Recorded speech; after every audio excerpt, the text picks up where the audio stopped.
자, 오늘 오전에 살펴볼 하나님의 말씀은 여호수아 6장입니다.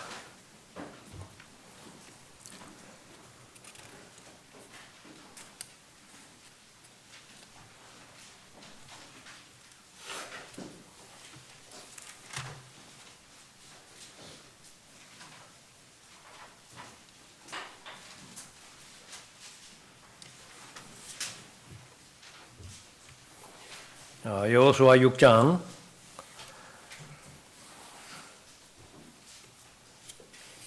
1절부터 5절까지 받들겠습니다.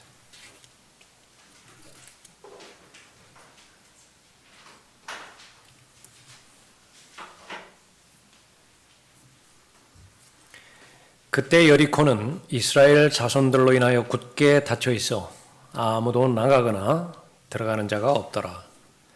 주께서 여호수아에게 말씀하시기를 보라, 내가 여리코와 그 왕과 그 힘센 용사들을 내 손에 주었으니 너희 모든 전사들은 성읍을 에워싸고 성읍 주위를 한번 돌되 6일 동안 그리하라.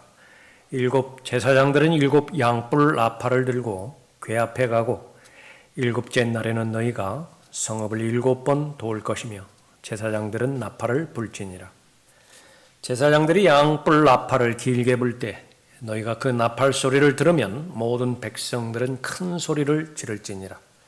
그리하면 그 성벽이 완전히 무너져 내리리니 백성들은 각기 자기 앞으로 곧장 올라갈지니라 하시니라. 네, 기도하겠습니다. 아버지 하나님, 오늘도 하나님께서 마련해 주신 아름다운 경배 드릴 수 있도록 모든 여건 마련해 주심을 감사를 드립니다. 하나님을 사랑하는 하나님의 자녀들의 마음을 통하여 하나님께서 경배 받으시고 계십니다. 이제 각 사람의 마음을 아시는 주님께서 능력의 말씀을 통하여 그 마음들을 추스려 주시고 또 올바로 정립해 주실 것이며 더욱더 담대하게 구비시켜 주셔서 지금까지 걸어온 믿음의 여정들, 진리의 여정들을 지속적으로 걸어가게 하실 것입니다. 하나님 한 분만을 바라볼 수 있도록 인도하여 주셔서 자신의 마음을 온전히 하나님 앞에 의뢰하고 또 하나님과 동행하지 못하게 만드는 모든 요인들을 알려주실 때에 예수 그리스도의 보혈의 능력으로 모두가 다 잘 해결할 수 있도록 인도해 주십시오. 그리하여 이제 얼마 남지 않은 주님을 만나 뵐 수 있는 그 날까지 저희들이 마땅히 달려가야 될 그 길들을 온전히 잘 마칠 수 있도록 인도해 주시고 하나님께서 보장해 주시는 이 승리의 삶을 잘 감당케 해 주셔서 마련해 주신 복들을 모두가 받아 누릴 수 있도록 인도해 주시길 원합니다. 악의 세력이 시간 공격하지 못하도록 보호해 주십시오. 저를 주님 명으로 충만하게 채워주시길 원합니다. 주 예수 그리스도의 이름으로 기도드렸습니다. 아멘. 자, 인생의 위기 어떻게 극복할 것인가 라고 하는 제목으로 말씀드리겠습니다. 오늘 본문 말씀은 이스라엘이 이제 요단강까지 건너서 약속의 땅으로 들어가기 바로 직전입니다. 영적으로 준비를 잘 마쳤고요. 지금까지 하나님의 명령에 충실하게 잘 따랐습니다. 목적은 약속의 땅을 정복하는 것이고 거기에 거하는 것입니다. 그 결과는 누리는 것이지요. 즐기는 것이고 향유하는 것입니다. 예, 그렇습니다. 그것을 잊을 때가 종종 있습니다. 즐기는 것이고 누리는 것이고 향유하는 것이. 그런데 그것이 힘들게 만드는 것은 물 속에 있어야 되는 물고기가 지금 물 밖으로 나와 있죠. 아주 숨쉬기가 너무 힘듭니다. 헐떡거리고 있어요. 그러니까 물 안으로 들어가면 됩니다.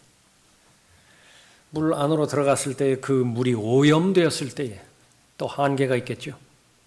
하나님께서는 모든 좋은 곳으로 인도해 주십니다. 생명의 근원이신 그분께서, 생명의 원천이신 그분께서 생명으로 인도해 주시고요. 필요한 것이 무엇입니까? 잔잔한 물가가 필요합니까? 푸른 초장이 필요합니까? 필요한 것은 모두 다 주시는 분이시죠. 이스라엘이 바로 그 부분이었습니다. 분명한 목적, 약속의 땅을 지정해 주시었고 거기에는 완성된 성읍이었습니다. 거기에 그 성벽을 세운 적이 없었다고요. 그 가옥을 건축할 적이 없었다고요. 그러나 그것을 다 주실 계획이 있었던 것입니다. 한마디로 젖과 꿀이 흐르는 그런 복된 땅이었습니다. 그것이 바로 자기 것으로 이제 여겨지는, 소유권이 넘겨지는 그런 때가 곧 눈앞에 다가오게 되었던 것이죠. 하나님께서는 눈에 보이지 않지만 그 이스라엘에게 필요한 것이, 절대적으로 필요한 것이 하나님 보시기에는 보였습니다. 그것을 주셔야 돼요. 그것이 무엇이냐? 위기의 형태로 다가옵니다. 하나님 보시기에는 반드시 필요합니다. 위기 자체가 필요한 것이 아니라 위기를 잘 통과하고 극복했을 때에 형성되어지는 믿음입니다. 하나님에 대한 신뢰이죠. 하나님 안에서의 자신의 위치를 다시 한번 확고하게 되어지는 것입니다. 문제는 이스라엘에게 달려 있습니다. 그것을 잘 극복하게 되었을 때 복을 누릴 수도 있지만은 극복하지 못했을 때에 손해와 실패를 당할 수도 있는 것입니다. 중요한 시험대입니다. 그러나 이 중요한 시험대가 도대체 얼마나 우리 앞에 기다리고 있는 것인지 아무도 모릅니다. 이제 최종적으로 달려갈 길을 다 마치고 들림받아 올라갔을 때에 몸이 산채로 변해서 올라가는 경우가 하나 있겠고요. 또 실제로 무덤으로 들어가서 주님 만나게 되는 그런 과정도 있겠죠. 그러나 그때가 될 때까지 모든 사람에게 하나님께서는 위기를 허용하시는 것입니다. 하나님께서 부여해 주시는 것, 내 눈으로 보기에 가능하다. 그러면 하나님께서는 그건 위기라고 주시는 것이 아닙니다. 마음이 덜컥 내려앉아야 돼요. 우선은 이것 예상할 수 없었던 것입니다. 이것은 감당할 수 없는 것이라고 마음 가운데 그렇게 생각이 들어야 되는 것이죠. 그럼 이제 하나하나 하나님께서 가르쳐 주실 텐데 그것을 하나님의 관점에서 바라보는 법을 배우게 할 것입니다. 그 위기를 대처하는 방법, 구체적으로 한 걸음 한 걸음 나아가는 방법들을 알려주실 텐데 그것을 배워야 됩니다. 거의 대부분은 싸우는 방법이죠. 전투의 영역입니다. 승리를 쟁취하기 위해서는 전투에서 승리를 해야 되는데 바로 이스라엘의 역사가 바로 그런 부분이고 또 여호수아 5장에 나타났던 주의 군대 대장이 있죠. 우리의 총사령관, 우리의 대장. 역시 마찬가지로 바로 이 신약의 여호수아인데 우리에게 전쟁을 그렇게 맡겨주셨습니다. 승리하는 법을 배워야 되고 또 가르쳐 주시는 대로 잘 극복함으로 인해서 그리스도의 훌륭한 군사가 되어야 되는 것입니다. 성경을 왜 배우죠? 성경을 왜 공부하는 것입니까? 이 능력을 얻기 위해서요. 정답입니다. 정답. 수많은 위기가 여러분의 생애를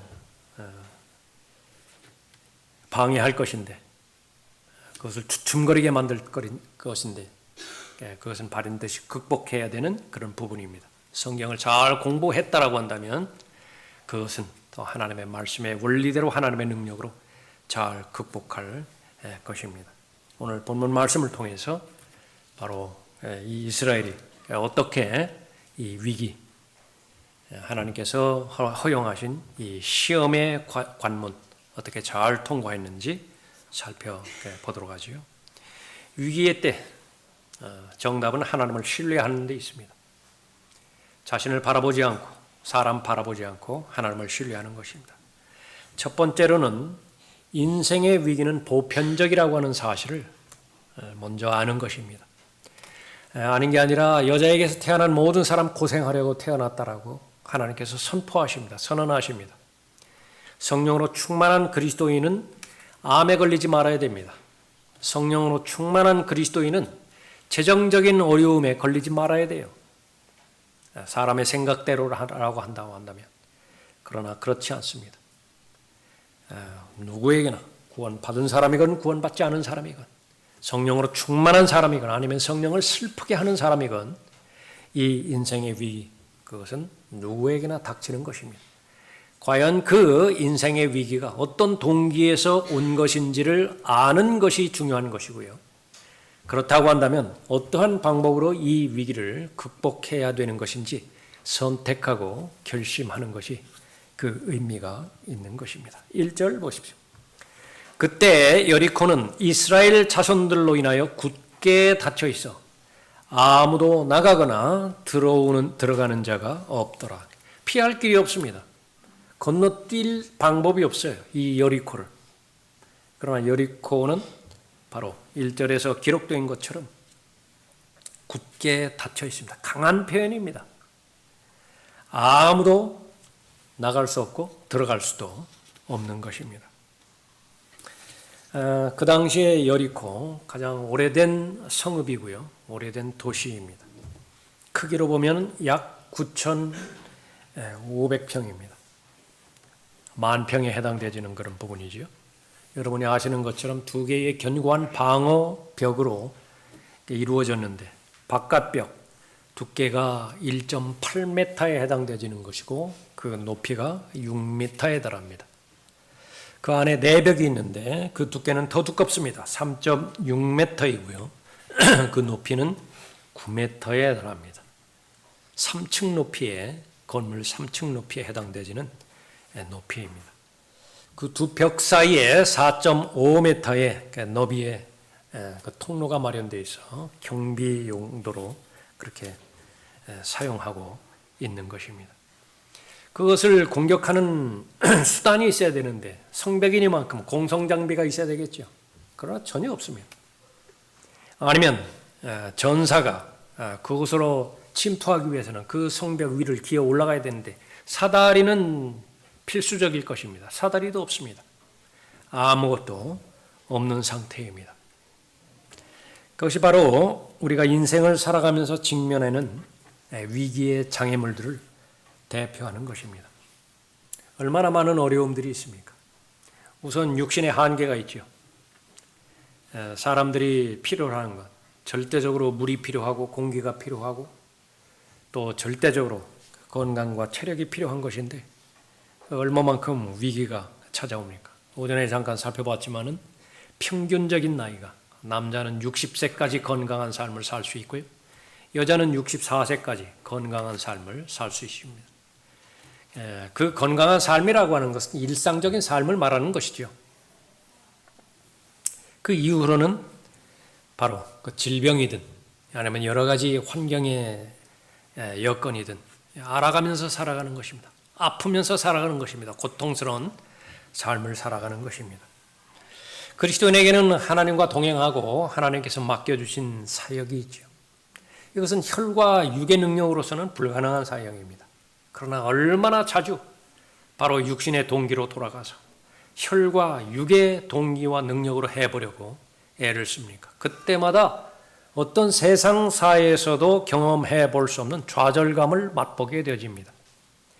로마서 7장에서 바울의 탄식, 바울의 비참한 외침이 바로 그런 부분이죠. 모두가 다 하나님을 섬겨보려고 하고 하나님과 동행해 보려고 하는 것인데 그것은 바로 영의 염원이에요. 마음의 소원일 뿐입니다. 그러나 그 결과를 보면 모두가 다 죄와 관련이 있고 혈과 육의 결과 성령 하나님을 대적하고 반목하게 되지는 것입니다. 얼마나 자신이 무능하고 부족하고 그렇습니까? 성령으로 충만한 상태에서 하나님의 말씀은 바로 달고 단 꿀의 비유를 합니다. 아주 그 즙이 그렇게 신선한 사과의 비유를 하죠. 그 아주 풍미로운 냄새를 풍기는 아주 신선한 빵의 비유를 합니다. 무엇이든지 할 수 있는 근력을 제공할 수 있는 고기에 단단한 음식에 비유를 하게 되어지는 것이죠. 입맛을 잃어버릴 때가 얼마나 자주 있습니까? 의무적으로 알약을 삼켜야만 생명이 유지가 되어지는 많은 환자들이 있죠. 알약에 무슨 맛이 있어요. 그러나 살기 위해서는 생존하기 위해서는 그것을 의무적으로 삼켜야 되어지는 것입니다. 그러나 그것이 인생의 다 문제라고 한다면 그래도 살만할 것이에요. 문제는 마음이 찢어지는 사건들입니다. 마음이 갈갈이 찢어지는 사람들과의 관계, 좁게는 가족의 문제부터 시작해서 부부간의 문제, 자녀와의 문제, 또 친구와의 문제, 사람들에게 한계를 가져오는 것이죠. 오래 참는데도 한계가 있고 인내에도 한계가 있습니다. 얼마나 많은 시험에 또 유혹의 그런 대상 가운데 방치되고 있습니까? 무엇보다도 자신의 실망에 대해서, 자신에 대해서 실망하는 그 부분이 위기의 본질일지도 모릅니다. 자신이 해결돼야만 되는 그런 아주 나쁜 기질들, 다른 사람이 어느 정도 알지는 모르지만 나는 너무나 잘 알아요. 그런데 이 기질들의 변화가 없어요. 오랜 동안 지속되어 있는데 바뀌지 않는 나쁜 습관들, 그것이 발전해서 드러나는 아주 고질적인 죄악들, 그것이 겉으로 드러나는 것, 그것이라고 한다면 또 나름대로 해결책이 있겠지만 아무도 알지 못하는 마음속에서 일어나는, 그러므로 인해서 하나님의 은혜의 보좌 앞으로 나아가는 데 있어서 아주 철옹성 같은, 이 여리코성 같은 그런 벽이 쳐져 있음으로 인해서 하나님의 은혜의 보좌, 지성 하늘의 지성소에 나아가지 못하게 만드는 것입니다. 그것이 바로 위기입니다. 그것이 직면하는 인생의 장애물들이지요. 지금 현재가 중요하니까 현재 여러분이 직면하고 있는 위기, 삶의 위기의 장애물들, 어떤 것들이 있습니까? 오늘 말씀이 선포되어지는 것은 바로 거기에 초점이 맞춰져 있는 것이죠. 사람의 눈에 보기에 불가능해 보이는 그런 그 문제들이 위기라고 판단될 것이, 내 경험의 능력으로, 내 지적인 능력으로, 아니면 내가 가지고 있는 재정의 능력으로 해결할 수 있는 것이라고 한다면 그 위기라고 할 수는 없을 것입니다. 그러나 그러한 것들이 아닌 불가능해 보이는 그런 장애물들이 있는데, 정복 불가능해 보이는 그런 위기들, 그것을 발견할 수 있는 것이고요.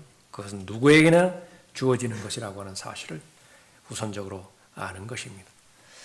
가장 예수 그리스도를 잘 따랐다라고 우리가 모두가 다 평가하는 사도 바울, 그런 장애물이 있었습니다.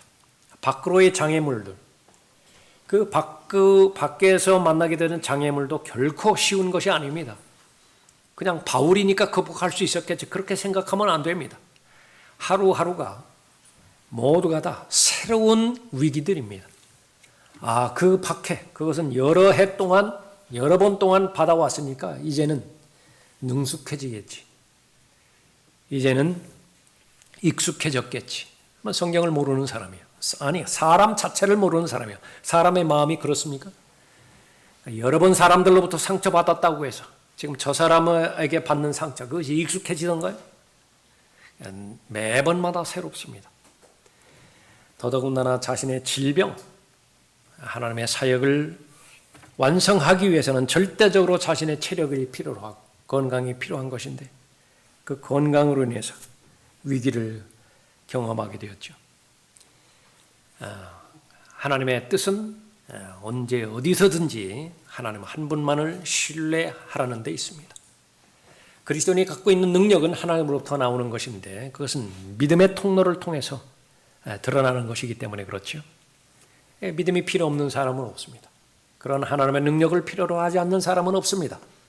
그러나 그 하나님에 대한 신뢰, 하나님에 대한 믿음, 그것은 시험의 과정을 통과하지 않고서는 형성될 수 없기 때문에 하나님을 사랑하는 하나님의 자녀들에게 누구나가 다 보편적으로 하나님께서 이 위기를 주신다는 사실입니다.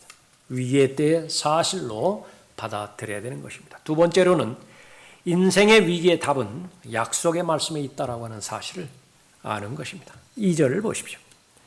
주께서 여호수아에게 말씀하시기를, 보라, 내가 여리코와 그 왕과 힘센 용사들을 내 손에 주었으니 라고 말씀하죠.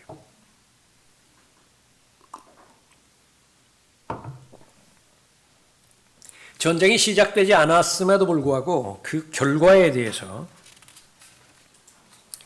여호수아에게 미리 알려주시는 것입니다. 싸움은 이미 끝났다라고 하는 사실이에요. 이것이 쉽지 않은 일이죠. 이것을 우리는 특별히 약속의 말씀이라 그렇게 말하고 있습니다. 하나님의 관점에서 봤을 때에 시간 밖에 계시는 분께서 시간이 어떻게 종료될 것인지를 이미 다 알고 계십니다. 작가의 입장에서는 이미 결론까지 다 마치고 마침표를 찍었어요. 인쇄되지 않았습니다. 읽혀지지 않은 거예요. 설계도면이 다 완성이 되어졌습니다. 그 건물은 바로 설계자의 머릿속에 다 구상이 되어 있습니다. 구원에 관련되어서 이미 이루어진 구원의 기반 위에서, 예수 그리스도의 보혈로 이루어진 구원의 기반 위에서 계속해서 구원을 이루어가고 있죠.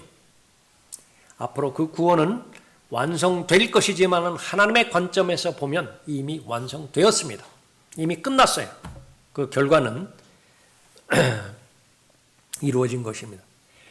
그래서 그리스도인의 입장에서는 현장 중계가 아니라 생중계가 아니라 녹화의 그 과정을, 녹화물을 그렇게 보고 있는 것과 마찬가지인데 그 시간의 그 차이를 맞춰 드릴 수 있느냐가 이제 관건인 것입니다. 우리의 관점에서는 현장에서 일어나는, 실시간에 일어나는 관계예요. 그러나 하나님의 관점에서는 이미 끝난 것이라고요. 바로 예수 그리스도께서 갈보리 십자가에서 돌아가셨을 때 2000년이라고 하는 시간차가 발생을 합니다. 그 시간차를 어떻게 해결할 것이냐, 믿음이라고 단절 짓습니다. 시간을 거슬러 올라갈 수 있다라고 하나님께서 알려주시는 것이죠. 앞으로도 마찬가지입니다. 몇 년 뒤에 예수님께서 오실는지 그 지금 현재와 미래에 있게 되는 시간차, 그것을 얼마든지 극복할 수 있다라고 말씀하고 있는 것입니다. 여호수아에게 말씀하십니다. 여리코와 그 왕들, 그 힘센 용사들 다 이미 너에게 주었다. 굴복할 것입니다. 그 승리의 전제 조건 하에서 이제 첫 단계에 돌입하게 되어지면 되는 것입니다. 우리에게는 이미 승리를 보장받을 수 있는 약속의 말씀을 주셨습니다. 매일매일마다 우리가 만나는 여리코 성읍이 있습니다. 그것을 정복해야 되는데 그것은 혈과 육의 방법이 아니에요. 하나님의 방법으로, 하나님의 약속의 말씀의 능력으로 해결할 수 있어야 됩니다. 우리의 전쟁 무기는 육신적인 것이 아니요. 그런데 자꾸 육신적인 것이라고 우리는 계속 원점으로 돌아가는 경향이 있습니다. 믿음으로 극복해야 됩니다. 하나님의 말씀이 옳은 거예요. 하나님의 말씀만이 진리인 것입니다. 우리의 전쟁 무기는 육신적인 것이 아니요 오직 하나님을 통하여 견고한 요새들을 무너뜨리는 능력이라. 여리코보다 견고한 요새가 없어요. 경험해보지도 못했습니다. 그 여리코는 바로 여러분 마음 안에 형성되어지는 요새라고 그렇게 말씀하고 있는 것인데 바로 육신적인 생각과 육신적인 상상으로 세상의 풍조를 따라서 만들어낸 마음의 요새입니다. 그것이 무너뜨려지지 않는 한 더 이상 진전할 수 없어요. 마음의 문제가 해결되지 않는데 하나님을 마음을 다하여 사랑하는 그 문제가 해결되지 않는데 어떠한 종교적인 의식과 행사, 하나님 앞에 드려지는 경배, 기도, 성경 공부, 구령, 간증, 하나님에 대한 헌신, 그것은 상상 속에서만 이루어지는 것입니다. 그렇기 때문에 하나님의 말씀은 본질을 말씀하고 있습니다. 반드시 무너뜨려야 돼요.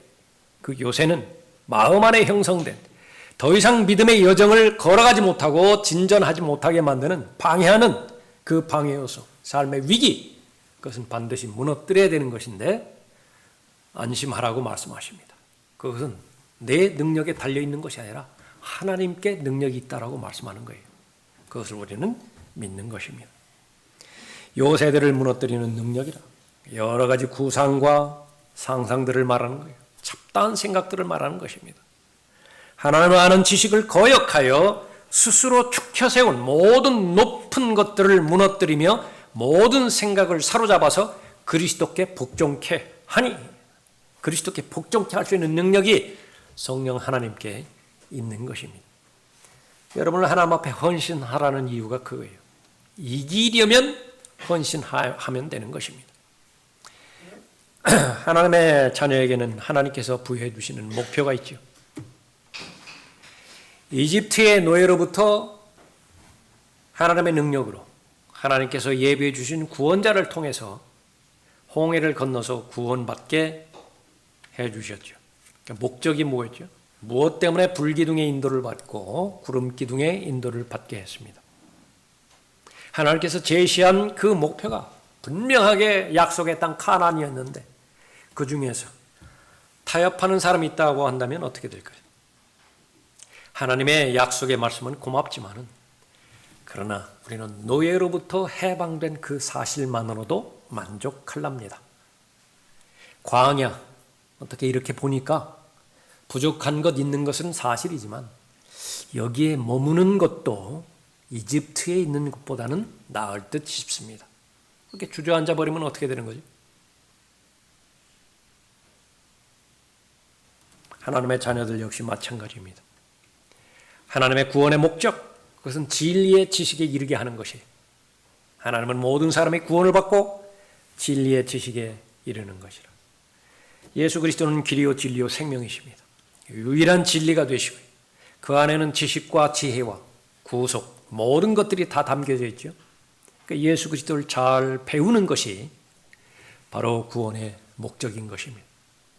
그 목적으로 하나님의 말씀을 부지런히 듣고 읽고 묵상하고 깨닫게 해주시고 알려주신 하나님의 말씀을 이제는 실습을 하죠.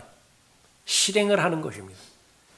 우리가 절대로 자신을 속여서는 안 되는 것은 성경대로 믿는 그리스도인에 대한 정의는 바로 성경을 실행하는 그리스도인이라고 하는 것과 똑같은 말이라고 하는 사실을 그 말에 대해서 절대로 타협하거나 수준을 낮춰서는 안 되는 것입니다. 나는 성경대로 믿는 그리스도인입니까? 예, 나는 성경을 실행하고 있는 그리스도인입니다라고 하는 똑같은 말입니다. 성경은 믿음에 있어서 최종 권위만 되는 것이 아니라 삶의 모든 실행에 있어서 최종 권위가 되어지는 것입니다. 믿지 못하게 방해하는 여러 가지 구상들, 상상들이 있습니까? 그것을 잡아서 예수 그리스도께 굴복시켜야 되어지는 거지요. 하나님의 말씀의 능력이 그것을 가능하게 하는 것입니다. 예수 그리스도와 동행하기 위해서는 바로 예수 그리스도의 마음과 생각에 동의하고 그분의 남겨진 발자취를 뒤따라 가야 되는 것인데 자꾸 눈길이 다른 데 갑니까? 발걸음이 자꾸 다른 데로 향하고 있습니까? 그것을 쳐서 복종시켜야 됩니다. 그렇게 될 때에 바로 구원받은 하나님의 자녀로서의 그 목적에 부합된 삶을 잘 사는 것입니다. 삶의 모든 위기, 많은 부분에 있어서 자신의 잘못 때문에 오는 부분도 있습니다. 냉정하게 돌이켜보면 더 나아가서 하나님을 의심하고 하나님의 분명한 기준, 분명한 말씀의 원리가 있는데 알면서도 고의적으로 불순종했어요. 무엇 때문에 그렇죠? 믿을 수가 없어요. 다른 부분에 있어서 지옥의 형벌로부터 나를 구원해 주시는 데 있어서는 예수 그리스도의 보혈을 신뢰했지만은 지금 내가 이 문제를 선택하고 결정하는 이 부분에 있어서는 하나님을 반신반의합니다. 물론 하나님의 말씀의 원리를 모르는 것이 아니에요. 그러나 그것을 실행하기 위해서는 금전적 손해가 반드시 뒤따르게 되어 있습니다. 그것을 그대로 하나님의 말씀대로 실행하기 위해서는 사람들과의 갈등, 그것은 불보듯이 뻔합니다. 그것이 감당하기 힘들어요. 하나님을 신뢰하는 데 있어서 하나님의 말씀에 오히려 부담이 되어지고 마음의 갈등을 초래하게 되어지는 것입니다. 하나님께서는 하나님의 자녀를 방치하지 않습니다. 반드시 그 위기를 극복해서 본래의 목적의 삶을 살게 하는 거예요. 포도나무에 붙어있는 가지라고 한다면 다른 일들은 부수적인 일들은 하나님의 관심 바뀝니다. 열매를 맺는 그 일이에요. 열매를 맺는 데 있어서 방해가 되어지는 그것이 죄는 아니라 하더라도 다시 말하면 잎사귀가 너무 많아요. 가지가 너무 비효과적으로 너무 많이 뻗쳐져 있습니까? 반드시 가위를 들고 가지치기 하실 것입니다. 고통이라고요. 아픔입니다. 농부가 하는 일이에요. 그것이. 그런데 그 위기, 그 삶의 어려움, 그것이 바로 자신이 구원받은 자신의 존재 목적에 부합되지 않았을 때에 일어나는 일이라고 하는 사실을 우선적으로 잘 알아야 되겠죠. 그러니까 그것이 다 정리가 됐다라고 한다면 이제 가나안을 향해서 가는 과정 가운데 있습니다. 이제는 하나님께서는 적극적으로 이스라엘의 믿음이 형성될 수 있도록 도우시는 분입니다. 왜 그렇죠? 이제 가나안 땅에 들어가서는 자신의 믿음으로 살아야 되기 때문에 그런 것이죠. 하나님의 방식대로 살 때에 이스라엘을 선택해 주신 그 선택의 의미가 가장 잘 실현되기 때문에 그런 것이죠.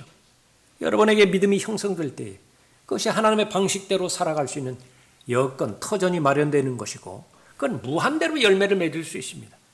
움직이면 움직일수록 하나님을 기쁘시게 해드리는 것이고 또 생각하면 생각할수록 하나님을 영화롭게 해드리는 예수 그리스도의 마음과 생각으로 잘 무장되어 있는 것이에요. 그러기 위해서는 그릇이 커져야 됩니다. 그릇이 커져야 하나님의 말씀의 물을 많이 담을 수 있는 것이에요. 그릇이 커져야 말씀의 양식을 더 많이 담을 수 있는 것이죠. 그래야 옵션이 많아져요. 선택의 여지가 많다고요. 많은 할 일들이 있게 된다고요. 예? 이런 까닭에 우리가 낙심하지 아니하노라. 오히려 우리의 겉사람이 썩어질지라도 우리의 속사람은 날마다 새로워지나니. 바로 그 부분입니다. 겉사람은 어쨌든 썩어지게 돼 있어요. 아담의 타락한 성품, 그것은 하나님의 관심 바뀝니다. 그것은 시간이 지나면 지날수록 노쇠하게 돼 있고 또 썩어지게 돼 있고 더 망가지게 돼 있는 것입니다. 자동차와 똑같은 것이에요. 산지 사가지고 시동만 걸면은 이미 중고품으로 그렇게 분류가 되어지는 것과 마찬가지입니다. 그러나 분명한 것은 우리는 자동차가 아니에요. 우리 안에는 속사람이 있습니다. 새 사람이 있습니다. 하나님의 관점은 거기에만 있습니다. 그 속사람은 예수 그리스도와 같은 똑같은 성품이기 때문에 그리스도의 충만하심의 장성한 분량에 이르게 하기 위해서 하나님께서는 필요한 모든 삶의 어려움으로 보이는 위기들 또 난관들, 고난들 그것들을 허락해 주시는 것입니다. 오히려 우리의 겉사람이 썩어질지라도 우리의 속사람은 날마다 새로워지나니 이는 우리가 잠시 받는 가벼운 환난이 우리를 위하여 훨씬 뛰어난 영원한 영광의 비중을 이루어가기 때문이라. 그 결과는 무엇이죠? 자신 있는 사람이 됩니다. 이제는 홀로 설 수 있는 사람이 돼요. 어떤 사람이죠? 언제 어떤 상황이든지 어디로 가든지 하나님 앞에 감사드릴 수 있는 사람을 한번 생각해 보세요. 그 사람보다 더 부러운 사람이 있을까요? 어떤 처지에 놓이든지 만족할 수 있는 사람. 믿음의 절정입니다. 내가 궁핍함으로 말하는 것이 아니니 이는 내가 어떤 처지에서도 스스로 만족하는 법을 배웠기 때문이라. 대표적으로 고린도서 11장에 열거된 수많은 삶의 위기들, 그 위기들을 하나하나씩 해보면 정말 살 수 없을 거예요. 사람이 자살해야 된다라고 하면 그러니까 바울은 반드시 자살해야 될 그런 사람이었을 것입니다. 밖이라도 불편하면 마음이라도 편해야 될 거 아니겠어요? 들림받아 올라갈 그때까지 계속 근심과 걱정, 여기서 자유롭지 못해요. 얼마 전에 세웠던 교회면 그 교회대로, 몇 년 전에 세웠던 교회는 교회대로 문제가 끊임없이 이루어지는 것입니다. 친척들이 구원받지 못하죠. 이 근심은 다른 어떤 무게보다도 중압감보다도 더 무겁게 자신을 짓누르는 것이에요. 차라리 자신이 저주받기를 바랐겠노라고 그렇게 고백까지 할 정도로 근심의 사람이었습니다. 슬픔의 사람이었어요.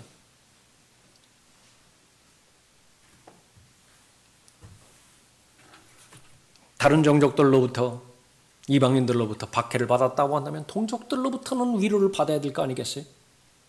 홀로입니다. 혼자예요.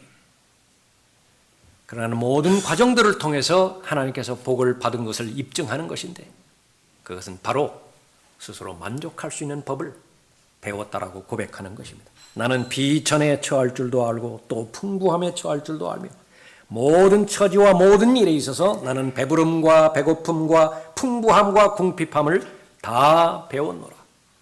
그리스도의 능력은 예수 그리스도를 시인하는 것입니다. 그리스도의 능력은 어느 곳에 가든지 부활의 증인으로서의 그 역할을 하는 것이에요. 입으로만 고백하는 것은 아무 의미가 없죠. 그 사람의 마음이 성령으로 꽉 차 있어서 그 마음이 주체를 하지 못해서 입을 통해서 발설되어지는 것을 말하는 것입니다. 주 예수 그리스도를 믿으라! 그리하면 너와 네 집안이 구원을 받으리라.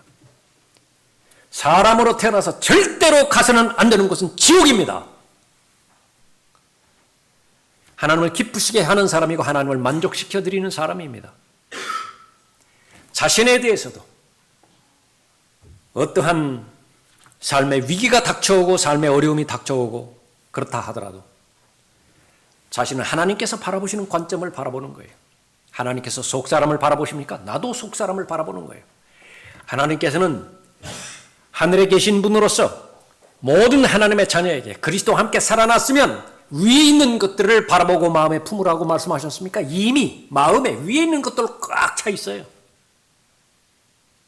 그런 상태가 자연히 우연적으로 시간만 지난다고 해서 드러나는 것이 아니라 바로 하나님께서 허락해 주신 모든 환경들, 그건 모두가 다 열악한 환경들이었습니다. 부정적인 요소들이었어요. 그러나 결정하고 선택할 때마다 하나님은 바라보고 이 결정과 이 선택이 하나님을 기쁘시게 하는 선택이냐, 하나님을 영화롭게 해드리는 선택이냐, 부활의 증인으로서의 그 덕을 세우는 그런 결정인 것이냐, 단순하게 물어봤을 때예요. 그 결정은 어렵지 않습니다. 그렇게 했을 때에 바로 가장 부유한 사람이 되었고 가장 만족하는 사람이 되었습니다. 바울이 떠났을 때에 집 한 채 없습니다. 집이 뭐예요? 옷 한 벌밖에 없었다고요. 옷이 한 벌밖에 없어요. 그 외투 하나 했다고요. 가족이 있습니까? 아내가 있습니까? 자식이 있습니까? 친구라고는 똑같은 부활의 증인으로서의 둔 믿음의 동역자들. 그러나 가장 가치 있게 살다간 그런 사람이었다라고 본인이 그렇게 고백하는 것이죠. 하나님의 약속의 말씀 우리에게 주어주신 것입니다. 전투의 날에 우리가 살아가고 있는 이 영적 전쟁의 날에 모든 승리할 수 있는 그런 능력을 공급받을 것이라고 약속하고 있고요. 얼마만 몇 번의 전투를 치를지 모르지만 그 전투마다 승리할 것을 약속을 받았습니다. 결코 혼자 싸우지 않을 것이라고 약속을 보장받았습니다. 세상 끝날까지 예수 그리스도랑 함께 하실 거예요. 내주하시는 성령, 구속의 그날까지 인쳐주심으로 인해서 항상 함께 할 것입니다. 그것은 기본이고 믿음의 동역자들, 가장 소중한 전우들, 동료들, 형제들 하나님께서 허락해 주실 것입니다. 위기의 때 하나님을 신뢰하라고 말씀하십니다. 마지막 세 번째는 하나님의 길을 따르는 것입니다. 하나님의 방법을 따르는 것이고 하나님의 때를 따르는 것입니다. 3절 보십시오. 너희 모든 전사들은 성읍을 에워싸고 성읍 주위를 한번 돌되 6일 동안 그리하라. 7 제사장은 7 양뿔 나팔을 들고 궤 앞에 가고 7째 날에는 너희가 성읍을 7번 돌 것이며 제사장들은 나팔을 불지니라. 제사장들이 양뿔 나팔을 길게 불 때 너희가 그 나팔 소리를 들으면 모든 백성은 큰 소리를 지를지니라. 그리하면 그 성벽이 완전히 무너져 내리리니 백성들은 각기 자기 앞으로 곧장 올라갈지니라 하시니라. 여호수아는 최소한 3번의 전쟁을 치렀습니다. 이 여리코에 직면하기까지. 출애굽기 17장에서 아말렉과의 전쟁이죠. 최초의 전쟁입니다. 그것은 실제 칼집에서 칼을 빼들고 실제 피를 보면서 실제 고통과 신음소리를 들어가면서 하는 전쟁입니다. 민수기 21장, 민수기 31장에서도 똑같은 전쟁을 치렀습니다. 거기는 전략이 필요했고 전술이 필요했습니다. 거기는 육체적인 체력이 필요했습니다. 인내가 필요했고 사기가 필요했습니다. 그런 전쟁을 최소한 3번 치른 여호수아였습니다. 그런 여호수아에게 이번에 전달된 전투명령, 전투 명령에 해당되는 전략. 이것은 참으로 이해가 불가능한 것입니다. 참으로 이해가 불가능한 것입니다. 계속해서 걸어가라고 하고요. 걸어가기만 하라는 것이. 그러다가 하나님께서 제시해 주신 대로 나팔만을 불래요. 그리고 마지막 때에 크게 함성을 지르랍니다. 크게 함성을 지르래요. 그것이 다인 것입니다. 이스라엘에게 있어서 이 6일간 정말로 견디기 힘든 시험의 기간입니다. 오늘 본문 말씀 계속 이어나가 보면 하나님께서는 침묵을 강요하십니다. 함소리 해서는 안 되는 거예요. 왜 그렇죠? 이스라엘의 속성을 너무나 잘 아시는 하나님이시기 때문에 그렇습니다. 한 명이 거기에 대해서 마음의 의심을 입 밖으로 내뱉기 시작하면요, 그 전염 속도는 빛의 속도로 뻗집니다. 이스라엘, 불평으로 대표되지는 민족이죠. 불평, 불만으로 인해서 목이 곧은 백성이라고 하나님께서 평가를 내리신 백성이에요. 그러나 훌륭하게 이 기간을, 시험의 기간을 잘 통과했습니다. 하나님의 명령, 그것이 하나님께서 하신 명령이라고 한다면 절대로 이해가 불가능한다 하더라도, 이해되지 않은 것뿐만 아니라 그것은 너무 어리석어 보여요. 그렇다 하더라도 하나님을 절대적으로 신뢰할 수 있는 것이냐? 그것을 하나님께서는 보시는 것입니다. 이스라엘은 이스라엘대로 이해가 되지 않았고요. 여리고 성읍 안에 있는 사람들은, 그 적군들은 적군대로 이해가 되지 않았을 것입니다. 지금까지 들려온 소문에 의하면 최강의 군대인데, 즉 와서 하는 일이라고 하는 것은 계속 그 성읍주의를 계속 도는 것입니다. 언약궤 앞세우고 제사장들, 그리고 양뿔 나팔 불고요. 한두 번은 뭔가가 있겠지 했는데 계속 그것이 반복이 돼요. 얼마나 우습겠습니까? 왜? 여러분들이 거리에서 전도지 나눠주고 공개적으로 설교하고 지나가는 사람이 이야기하죠. 그렇게 하면 더 안 믿어요. 분기 탱천해가지고 그렇게 하면 더 안 믿어요. 십자가의 그 능력은 십자가를 전파하는 것 외에는 방법이 없습니다. 그것은 하나님의 유일한 방법이고 하나님의 능력이 전달되지는 방법입니다. 10절 보십시오. 여호수아가 백성에게만 명하여 말하기를 내가 너희에게 소리 지르라 명하는 날까지 너희는 소리 지르지 말며 너희 음성으로 소리도 내지 말며 너희 입에서 어떠한 말도 내지 말고 있다가 그 후에 너희는 소리를 지를지니라 하더라. 마음을 다하여 하나님을 신뢰하라는 것을 바로 강조하는 것입니다. 하나님의 때를 신뢰하는 것입니다. 지금 나는 급한데 하나님은 너무 여유가 있습니다. 정말로 하나님을 신뢰하는 것은 바로 하나님의 방법과 나의 방법이 다르다라고 하나님께서 말씀하셨는데 그 대전제를 우선 받아들이는 것이에요. 이사야 55장에 있는 것처럼 어디에 비유를 했느냐면 하늘과 땅에 비유를 했습니다. 극과 극이라고 하는 것이죠. 그렇습니다. 타락한 사람의 본성에서 나오는 생각이라고 하는 것은 바로 하나님의 생각에 접근한다라고 하는 그 자체가 불가능한 것입니다. 아무리 올바른 생각으로 보인다 하더라도 그 끝에 가서는 결국은 죽음이에요. 사망입니다. 절망입니다. 파괴예요. 그러나 하나님을 살리시는 분이시죠. 하나님께서 사람들에게 말씀하십니다. 왜 죽으려고 하는 것이냐? 명령하십니다. 살라! 그렇다고 한다면 하나님의 길에 들어서야 되는 거예요. 물고기가 살기 위해서는 물 안으로 들어와야 되는 것입니다.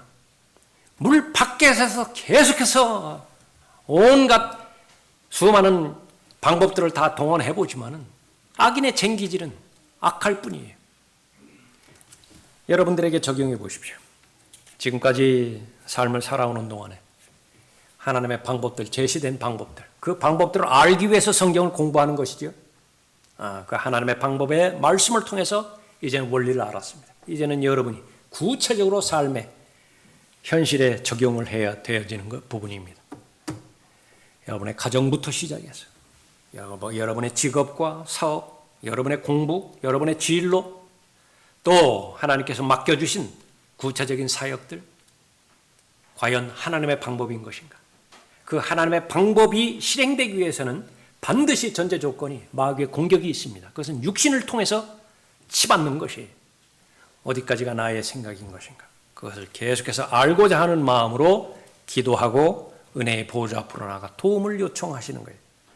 그것이 바로 여러분의 간증일 것입니다. 세 가지 간증이 있었다라고 한다면 그대로 하셨기 때문에 그런 간증이 여러분의 소중한 유산으로 남은 거예요. 그에 비해서 많은 실패가 있었습니까? 예, 하나님의 뜻에 동의하지 않았을 것이. 바쁘다 보니까 내가 내 결의대로, 내 임의대로 결정을 한 것이죠. 분명히 하나님의 때는 30배의 열매를 거둔 다음에 60배를 거두게 돼 있다고요. 근데 나는 급하니까 그냥 처음부터 100배의 열매를 맺고자 했던 것입니다. 그건 도박이에요. 그런 부분에 있어서. 하나님의 때에는 반드시 심는 때가 있고 기다리는 때가 있고 물을 주어야 되는 때가 있고 잎사귀와 꽃이 피는 때가 있고 그 다음에 열매를 맺는 때가 있는 것인데 그걸 기다리지를 않는 것입니다. 그것을 어디에서 알 수 있습니까? 그 목적으로 하나님의 말씀을 공부하는 것입니다. 궁극적으로 승리를 주시죠. 20절 보십시오. 그리하여 제사장들이 나팔을 부니 백성들이 소리 질렀더라. 정확한 타임입니다. 하나님의 때예요. 그때까지는 조용히 있었던 것입니다.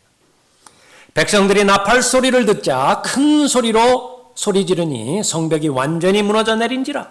백성들이 각자 자기 앞으로 곧장 성읍으로 들어가서 그 성읍을 취하니라. 이것은 각계전투하는 것이 아닙니다. 이미 다 승산이 나버렸어요. 이젠 전략품을 수거하는 과정만 남았습니다. 전리품을 수거하는 그 과정만 남은 것입니다.